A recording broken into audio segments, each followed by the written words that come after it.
Okay, and Jim, welcome to the UK. Congratulations on the film.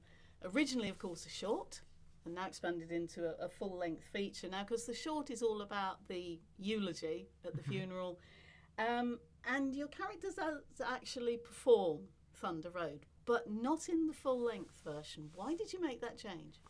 So when we were making the feature film, we shot it both ways. We shot it identically to the short film where Thunder Road plays in the boombox and I do this humiliating, horrible dance and karaoke the song.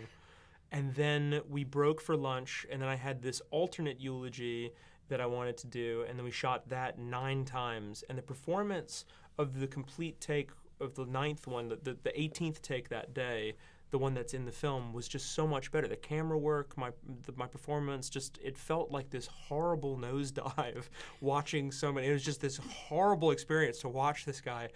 And I felt like to open a movie with that and not have it being this satisfying thing made it so much harder for him to get his daughter to like him again. And then the real satisfaction comes at the end of the film, and it just worked better in feature-length format to not have the song. So what was it about this particular story and this particular character that made you feel that it could move from being a short to a full-length feature? Honestly, it just made me laugh and cry at the same time. I was thinking about it enough, and I listened to my biology. I was like, okay, this is so tragic and so funny and endearing and poignant. And I think that's, I don't know, it became a great platform with which to discuss all of the stuff that I wanted to talk about life and love and legacy, all the evergreen things that are interesting in cinema. And so it just became this thing that I wanted to do, and in a way that most of the other stuff that I was working on didn't. And then that became Thunder Road.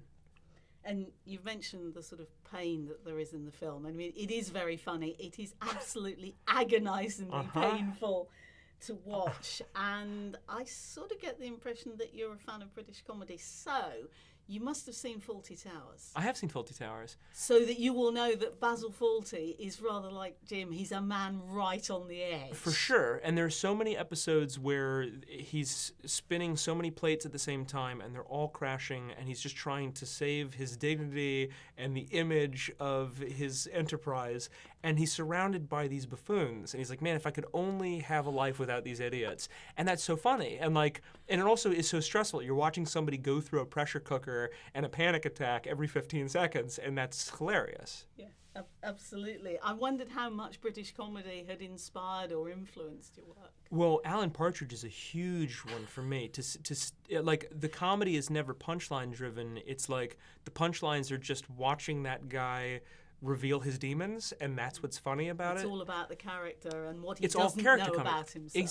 Exactly. And David Brent the same way, or like Hank Hill from King of the Hill. I grew up watching King of the Hill, and a lot of the comedy in that show and a lot of Mike Judge's stuff is just that. It's like the jokes are never punchlines or goofy. It's just you get to see the cogs moving in a character's mind, and that's what's so funny.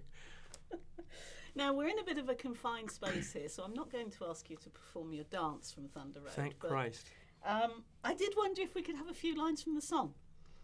Yeah, sure. I sing it a little differently. I sing it in a weird way. Do it your way. Okay.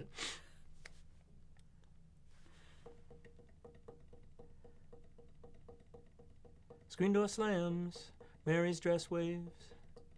Like a vision she dances across the porch as the radio plays. Roy Orbison singing for the lonely. Hey, that's me and I want you only. Don't turn me home again, I just can't face myself alone again. Thank you so much, Jim. I've never done that before. Outside of the shower.